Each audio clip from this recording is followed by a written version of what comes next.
Kita akan membahas satu dosa yang iblis tidak bisa melakukannya. Kita pula manusia melakukan. Dosa apa itu? Iblis saja tidak bisa melakukannya, kita pula melakukannya. Inilah pembahasan yang kita akan bahas di malam hari ini. Ma'asyiral muslimin yang dimuliakan Allah Subhanahu wa taala. Kalau kita istilahkan di masyarakat, orang yang membunuh dikatakan penjahat, ataupun orang yang korupsi dikatakan penjahat, peminum, penjudi dan begitu seterusnya. Itu masih ringan, karena di sana ada dosa yang subhanallah, yang saya katakan di awal, iblis saja tidak bisa melakukannya. Kita pula yang terkadang mengaku Islam, bahkan sebagiannya salat, sebagiannya puasa, bersyahadat, melakukan ibadah baca Quran, zikir, tapi justru melakukan dosa yang iblis tidak melakukannya. Ma'asyiral muslimin yang dimuliakan Allah Azza wa Jalla. Kalau seandainya saya bertanya kepada anda semuanya, siapa iblis itu? Tentu kita katakan bahwa iblis itu adalah biang keroknya setiap kerusakan. Dialah ra'sus syarr. Artinya dia adalah pemimpin kejahatan. Karena setiap ada kejahatan pasti di baliknya ada iblis dan syaitan. Tetapi walaupun kita katakan iblis itu adalah pusat daripada kejahatan, makhluk yang dilaknat oleh Allah Subhanahu wa taala, diusir dari surga dan menjadi musuh terberat manusia. Walaupun demikian, iblis itu masih beradab dengan Allah. Dia masih punya akhlak, punya adab kepada Allah Subhanahu wa taala. Makanya kalau kita lihat dalam Al-Qur'an, seburuk-buruknya iblis itu disebutkan dalam surah Shad ayat 82. Kalau bersumpah di hadapan Allah Azza wa Jalla, dia mengatakan apa? Qala fa bi izzatika la ughwiyannakum ajmain. Iblis berkata, demi kemuliaanmu ya Rabb, demi keagunganmu ya Rabb, demi kebesaranmu, aku akan menyesatkan manusia semuanya. Jadi iblis masih beradab, masih memuji Allah Subhanahu wa taala, karena masih mengatakan fabi izzatika, demi kemuliaan, ketinggian, kebesaran. Jadi iblis saja masih beradab kalau bicara dengan Allah Azza wa Jalla.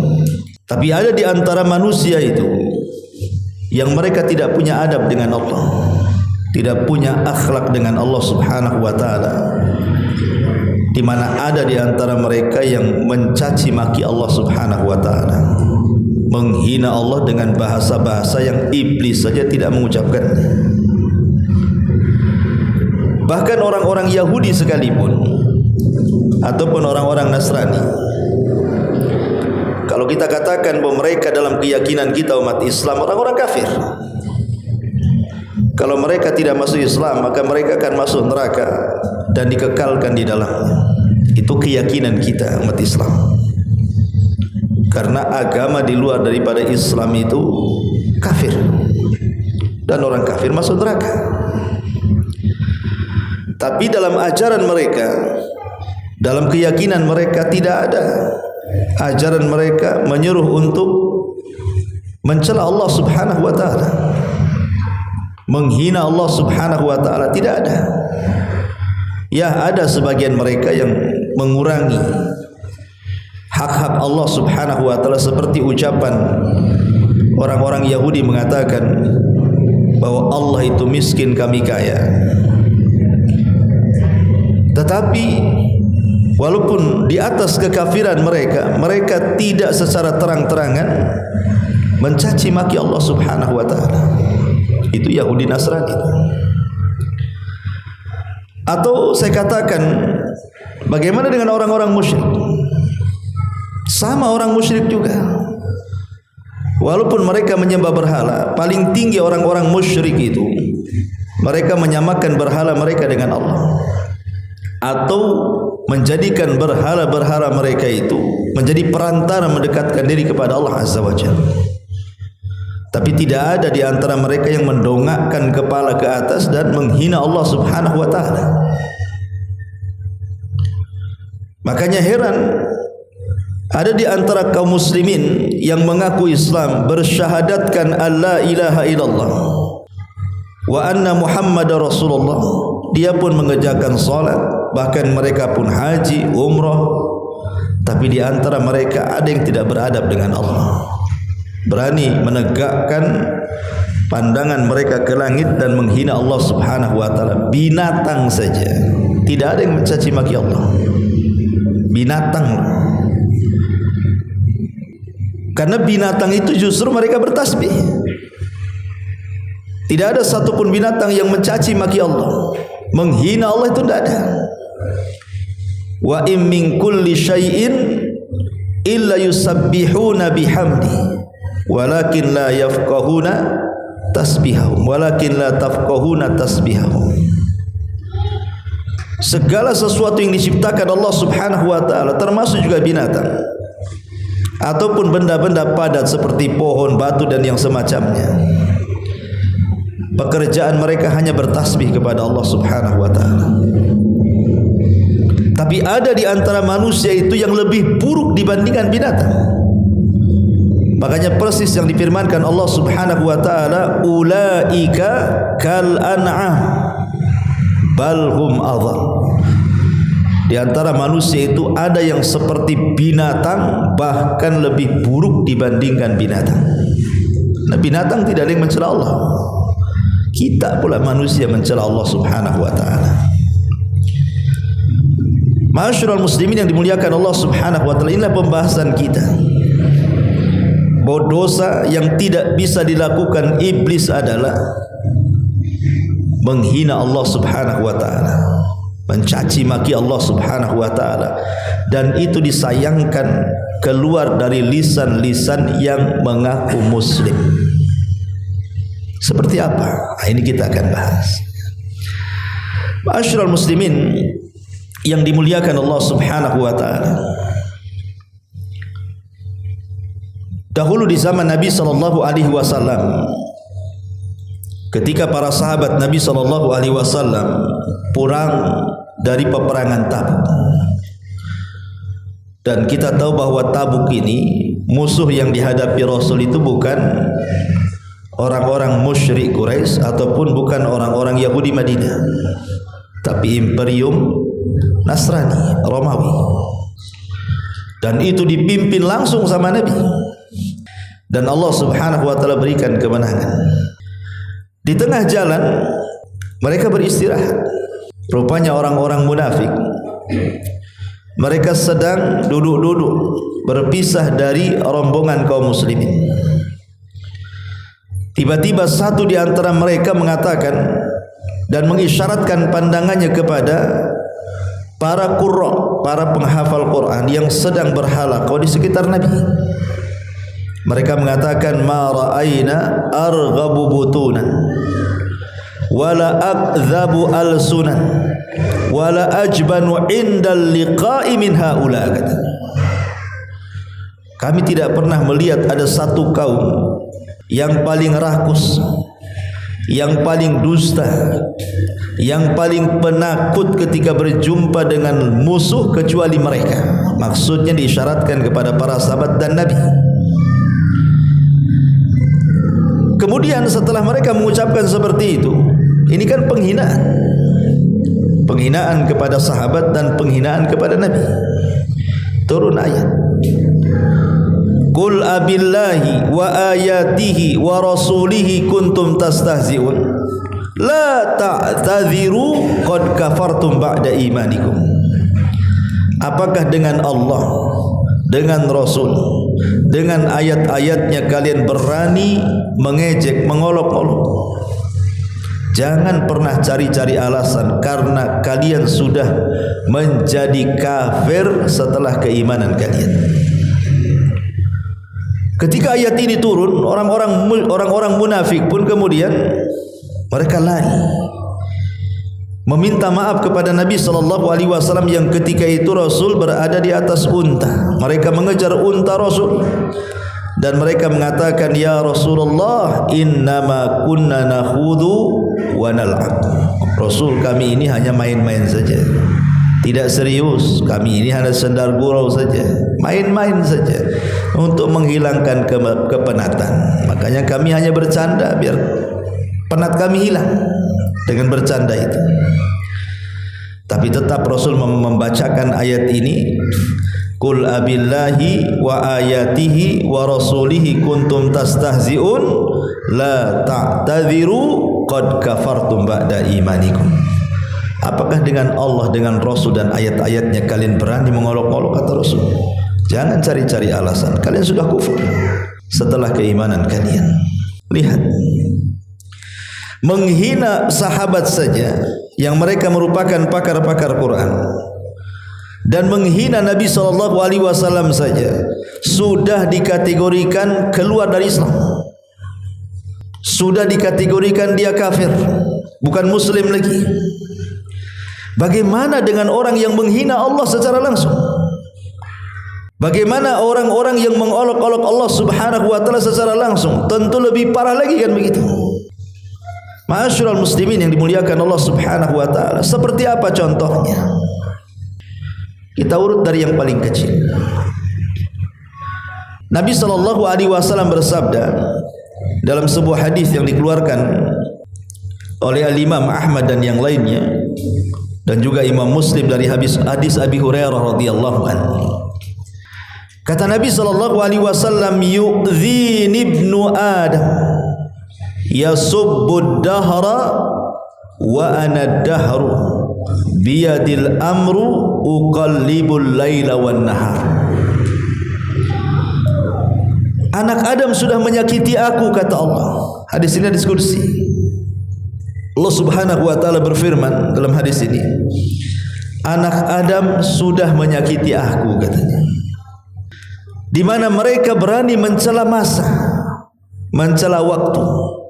Padahal akulah yang menciptakan waktu dan akulah yang membolak-balikan waktu. Aku yang menciptakan, ada siang, ada malam, ada hari pergi, hari datang, minggu pergi, minggu datang, bulan, bulan berlalu datang, tahun, dan begitu seterusnya. Artinya ketika kita mencela waktu, hakikatnya kita mencela zat yang menciptakan waktu itu, Allah Subhanahu wa taala. Betapa banyak di masyarakat itu, ikhwan, yang mereka sadar ataupun tidak sedang mencela Allah dengan cara apa? Mencela waktu. Dikatakan ini hari sial, dikatakan ini bulan sial, dikatakan tahun sial. Ini kan mencela, ikhwan. Sekarang kita masuk di Rabiul Awal. Kemarin kita bulan Muharram. Betapa banyak orang-orang yang mencela bulan Muharram, kan? Dikatakan bulan Muharram itu bulan sial. Gak berani orang nanam modal di bulan Muharram. Gak berani menikahkan anaknya di bulan Muharram, takut besok nikah, besok pula cerai, katanya. Gak berani mereka itu buat pondasi rumah, takutnya habis dibangun roboh gara-gara buatnya di bulan Muharram, katanya. Bahkan orang dulu sampai ngerendam keris-keris pusaka-pusaka untuk menghilangkan sial. Ini kan sudah mencela Allah. Bulan Muharram itu syahrullah, bulannya Allah. Tidak ada yang sial dalam waktu itu. Hari tidak ada yang sial.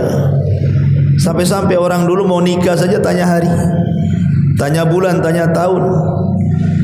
Alasannya jangan nikah di hari ini, bulan ini, tahun ini, nanti masalah, katanya. Kualat, ya kan? Bahkan sebagian mereka, orang-orang awam itu sampai datang ke orang pintar, katanya. Nanya sama orang pintar, padahal dia tak pintar itu. Nanya sama paranormal, padahal tidak normal. Lah ini satu contoh bagaimana mereka itu langsung ataupun tidak sedang mencela Allah Subhanahu wa taala dengan cara apa? Mencela waktu. Atau contoh yang kedua, ragu dengan keadilan Allah Subhanahu wa taala. Ada orang-orang yang menuduh Allah itu tidak adil. Kenapa si anu diberikan ini kok saya tidak? Kenapa si anak saya yang sakit kok anak orang sehat?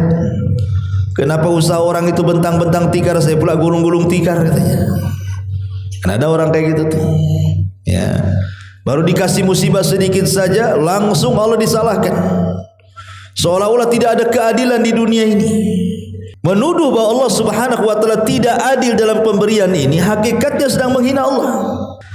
Allah itulah yang menciptakan kita, yang memberikan rizki kepada kita, yang mengatur kita. Allah tahu maslahat kita. Makanya ada hadis yang mengatakan, ada orang yang sengaja tidak Allah Subhanahu wa taala kayakan, sengaja dimiskinkan, sebab kalau dia kaya melampaui batas. Ada orang-orang yang tidak pernah dimiskinkan, dia kaya terus, sebab kalau miskin dia bisa kufur. Ada orang dibuat sakit saja tidak sehat-sehat, sebab kalau sehat kurang ajar. Ada orang dibuat sehat dan tidak dibuat sakit, sebab kalau sakit dia bisa jahat. Ya. Itu semua kembali kepada hikmah dan maslahat. Karena Allah Subhanahu wa taala itu zat yang maha adil, dan Allah Subhanahu wa taala sudah membagi keadilannya seadil mungkin kepada makhluknya. Tetapi kadang-kadang manusia tidak bisa memandang keadilan Allah itu dengan berfikir secara sehat dan jernih. Saya contohkan, sering saya contohkan berulang-ulang di sini. Ada orang kaya, dengan uangnya dia sanggup membeli lauk pauk untuk makan itu, boleh jadi mungkin 10 warung Padang bisa diborong dia. Warung-warungnya dia beli, saking kayanya. Sanggup dia. Mau 200-300 macam lauk pauk dia bisa beli itu dengan kekayaan dia. Kemudian diderak di meja, tapi ketika suruh makan tak ada yang dimakan dia. Makan ini kolesterol, makan ini darah tinggi, makan ini naik gula. Enggak ada, ujung-ujungnya kentang rebus. Tak ada yang disentuh tuh lauk-lauk tuh. Tapi ada orang-orang miskin itu, enggak pantang dia dengan makanan. Lauk apa saja masuk ke mulut dia. Ada orang miskin tuh kalau makan dia pakai mulut. Kalau orang kaya makan pakai akal, mikir dulu bisa dimakan gak nih? Bisa mah. Orang miskin pakai mulut semua masuk. Ya. Ini kan keadilan namanya. Ya. Percuma saja orang kaya punya uang gak bisa makan, orang miskin tak punya uang tapi bisa makan dia. Jadi Allah itu sudah membagi-bagi keadilan sebenarnya.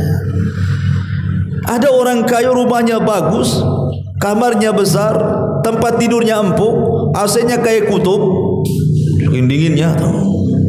Tapi dia kalau tidur harus minum CTM, baru dia tidur dia. Kalau nggak minum obat tidak bisa tidur dia. Tapi ada orang miskin sudah nyewa di rumah liar. Kalau hujan pula bocor, panas ya kepanasan. Asal tengok bantal ngorok 1 kilo kedengaran. Coba kan, kurang apa adilnya Allah tuh? Allah itu sudah membagi keadilan sebenarnya. Ini yang harus kita syukuri. Makanya ketika ada orang yang ragu-ragu dengan keadilan Allah Azza wa Jalla, hakikatnya dia sedang mencela Allah. Allah itu paham loh maslahat hambanya. Ya.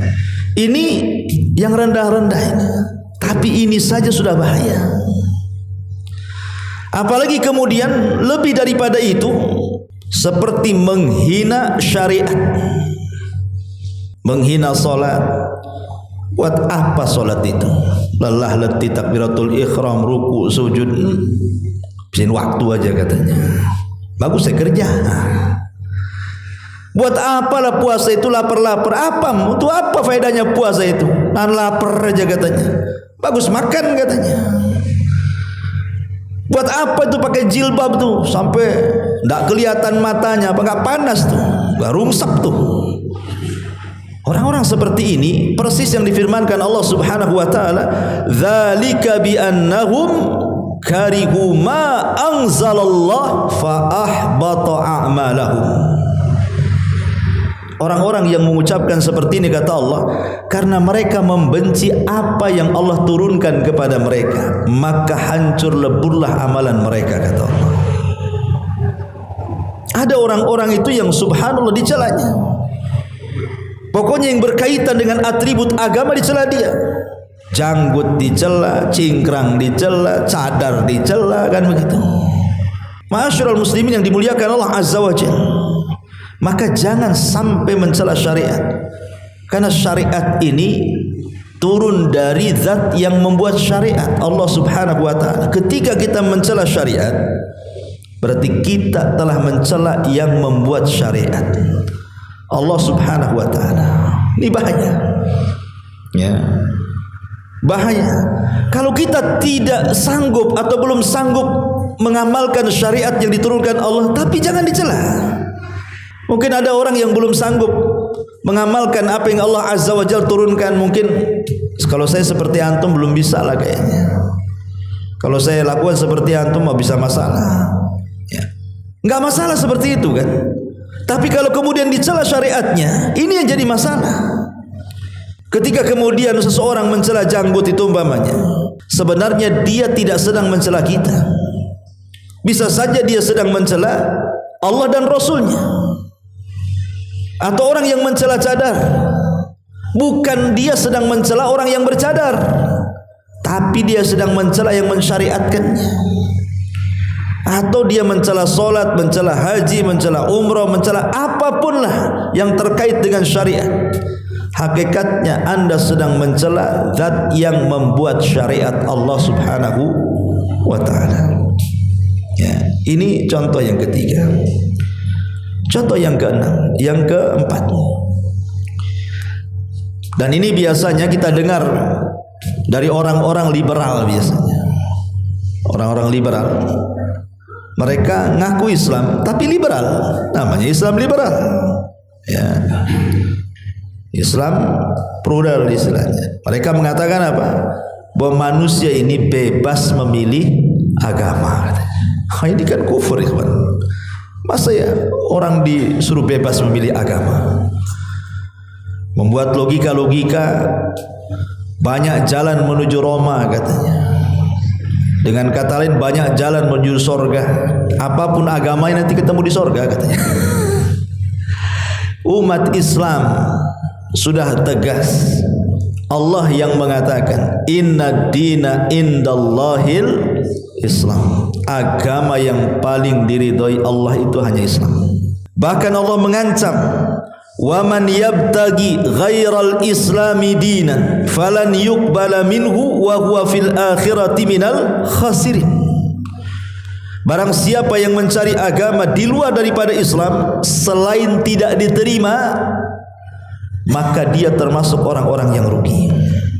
Kenapa dianggap rugi? Karena Allah yang mengatakan amilatun nasibah tasla naran hamiyah. Lelah letih dia bekerja beramal di dunia, rupanya enggak diterima, ujung-ujungnya masuk neraka. Qul hal nunabbiukum bil akhsarina a'mala alladzina dhalla sa'yuhum fil hayatid dunya wa hum yahsabuna annahum yuhsinuna sun'ah, kata Allah. Maukah kuhabarkan kepada kalian, kata Allah, orang yang paling rugi amalannya itu, yang sia-sia amalannya, yaitu orang-orang yang menyangka mereka di atas kebaikan, padahal justru mereka di atas kesesatan.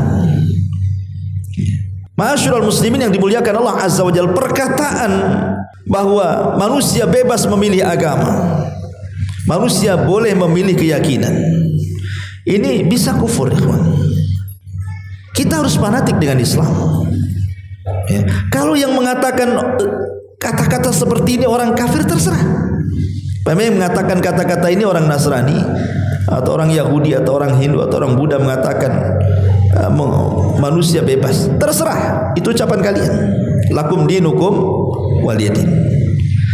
Tapi kalau yang mengucapkannya seorang Muslim, dia mengatakan bahwa manusia bebas memilih agama, dan yang mengucapkannya seorang muslim yang ia salat, kemudian dia mengatakan seperti itu, ini kekufuran. Karena Allah Subhanahu wa taala sudah memilih nabi terakhir itu Rasul kita Muhammad sallallahu alaihi wasallam. Dialah khatamul anbiya'i wal mursalin. Dari lisan Rasul terkeluar apa? Tidak boleh satu Yahudi pun, satu Nasrani pun yang mendengar kedatanganku kecuali dia beriman. Kalau tidak, kata Rasul, maka dia akan menjadi penghuni jahanam. Itu ucapan Nabi. Tidak ada satupun Yahudi dan Nasrani mendengar kedatanganku kok tidak beriman, illa kana min ashabil jahim, kecuali dia layak dimasukkan neraka jahanam. Maka orang Islam tidak boleh ngomong begitu. Kalau ada orang yang mengatakan seperti itu, dan memang ada orang-orang liberal mengatakan semua agama itu sama. Mereka mengatakan seperti itu kan, semua agama itu sama. Tidak sama. Kita ini agama tauhid. Yahudi menganggap Uzair itu anak Allah. Nasrani mengatakan Isa itu Tuhan, ataupun mengatakan satu di antara tiga Tuhan, atau mengatakan anak Tuhan. Sama dari mana? Kita ini qul huwallahu ahad, Allahus samad, lam yalid wa lam yulad wa lam yakul lahu kufuwan ahad. Mereka sebaliknya menentang ayat ini. Kita katakan lam yalid wa lam yulad, mereka mengatakan yalid yulad. Mana pula kan gitu? Mau disamakan? Ya tidak sama. Maka ucapan seperti ini bahaya. Tidak boleh kita katakan. Kalau yang mengatakan seorang muslim kita angkat bicara, ya bagusnya kita katakan sama orang ini, ya sudah gini saja, kamu yang mengatakan seperti ini, satu hari kau jadi Nasrani, besok kau jadi Yahudi, besok kau jadi Buddha, jadi Hindu, jadi terserah. Atau gini saja, nanti kalau kau mati, saya bakar aja. Mau enggak kamu? Yang mengatakan seperti ini saja kadang-kadang kalau dibakar, kalau mati tak mau juga dia. Ya. Katanya semua agama sama. Kalau semua agama sama, berarti kalau kau mati saya bakar aja lah. Seperti orang-orang yang kalau mati dibakar itu agamanya. Masyarul muslimin yang dimuliakan Allah Subhanahu wa taala, ini kalimat-kalimat seperti ini bahaya, karena ini mencela Allah Subhanahu wa taala. Mengatakan bahwa manusia itu bebas memilih agama. Atau yang kelima contohnya, mengatakan bahwa undang-undang manusia itu lebih baik dibandingkan undang-undang Allah.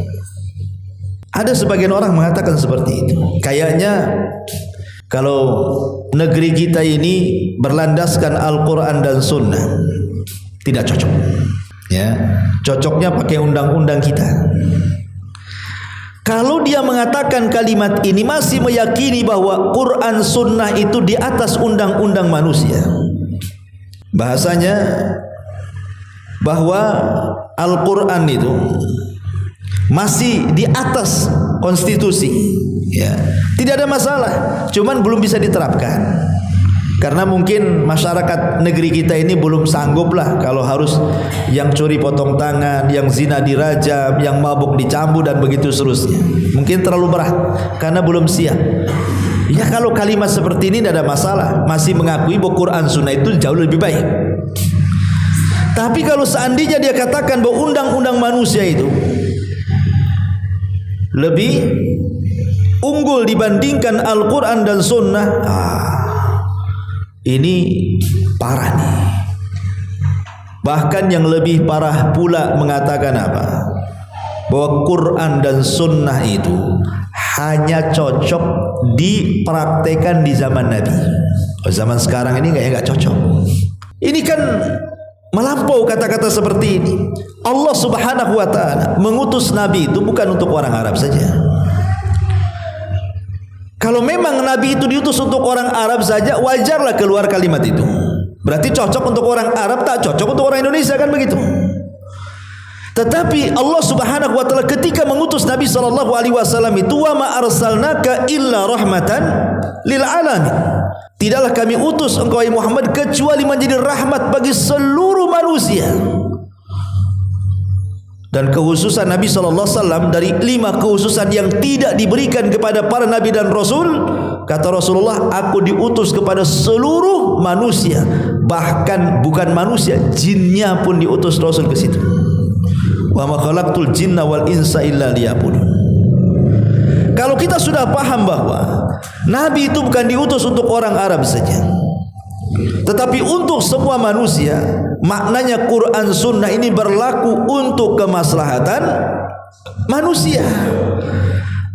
Dan relevansi Al-Quran itu akan berlangsung sampai hari kiamat, karena zaman ini akan terus mengikuti Quran dan Sunnah, bukan Quran Sunnah ikut zaman. Zaman yang ikut Quran Sunnah, karena Quran Sunnah itu dipraktekkan di mana zaman pun akan tetap relevan, akan tetap sesuai.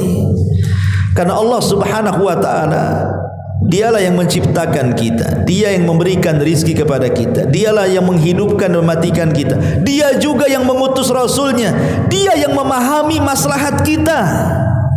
Allah yang tahu maslahat kita, bukan kita yang tahu maslahat kita sendiri. Allah lebih tahu maslahat makhluknya.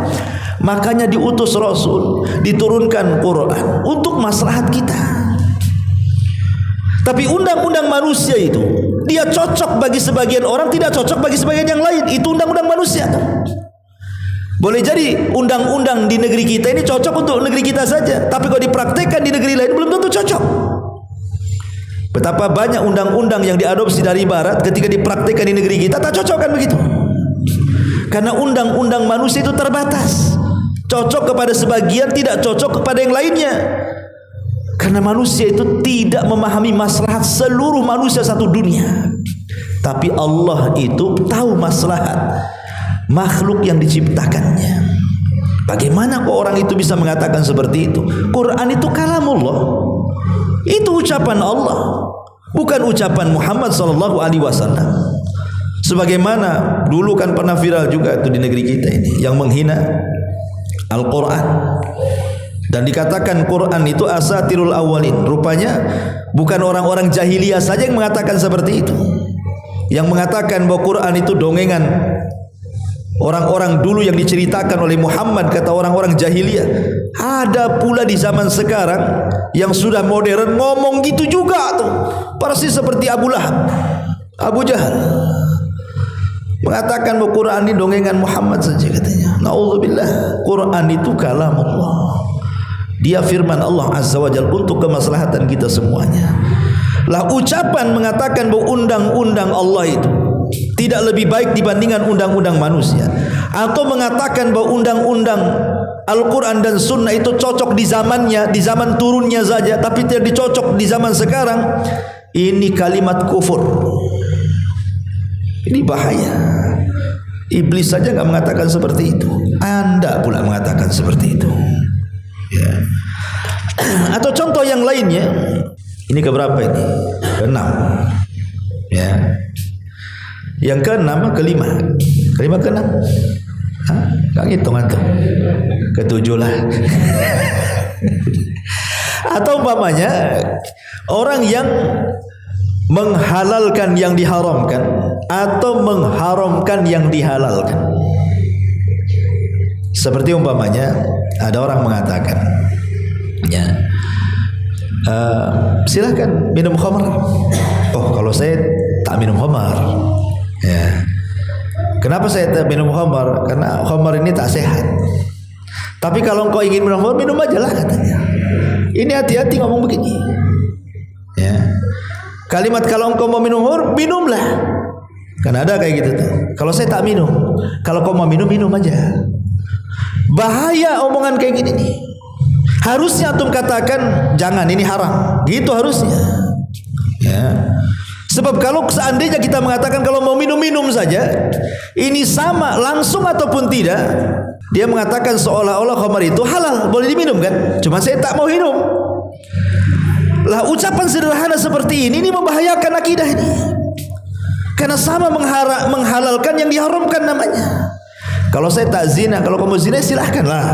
Oh gitu pula. Ya. Ini kalimat-kalimat seperti ini bahaya, jangan diucapkan. Kita katakan yang haram ya haram selama sampai kiamat. Yang halal ya halal. Rasul yang mengatakan al halalu bayyinun wal haramu bayyinun. Yang halal itu jelas kok, yang haram juga jelas. Kenapa jadi kabur gara-gara ucapan seperti itu?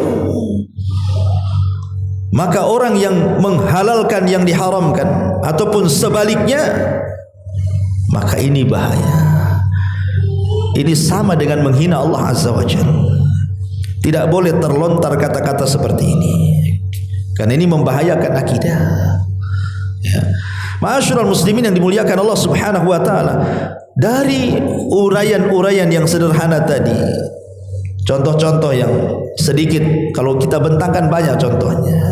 Allah Subhanahu wa taala mengatakan dalam Al-Qur'an, innal ladzina yu'dzunallaha wa rasulahu la'anahumullahu fid dunya wal akhirah wa a'adda lahum adzaban muhina.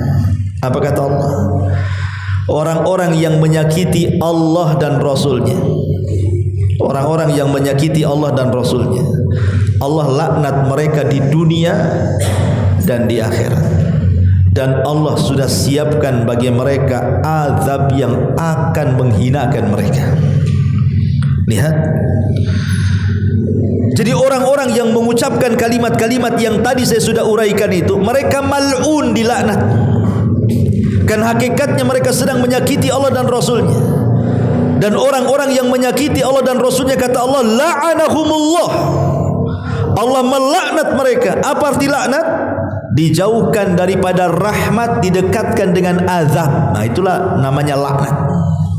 Kalau ada kata-kata laknat, artinya orang itu dicabut rahmatnya dan didekatkan dengan azabnya. Nauzubillah. Ya. Jadi kalau ada orang-orang yang mengucapkan kalimat-kalimat seperti tadi, mereka itu mal'un, dilaknat oleh Allah Subhanahu wa taala. Sadar ataupun tidak, mereka sudah keluar dari Islam.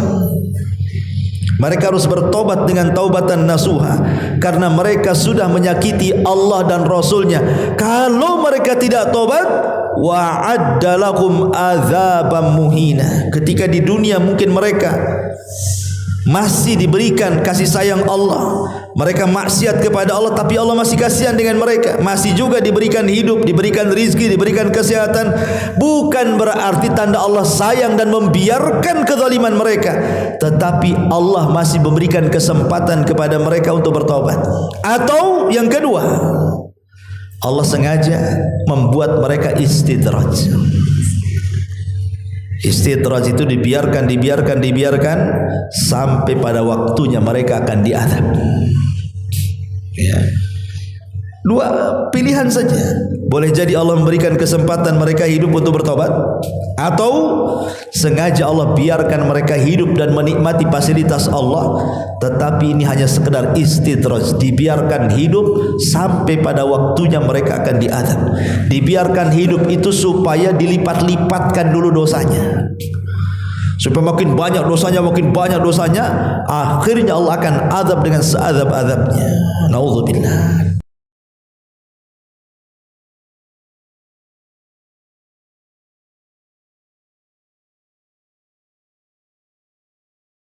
Subhanallah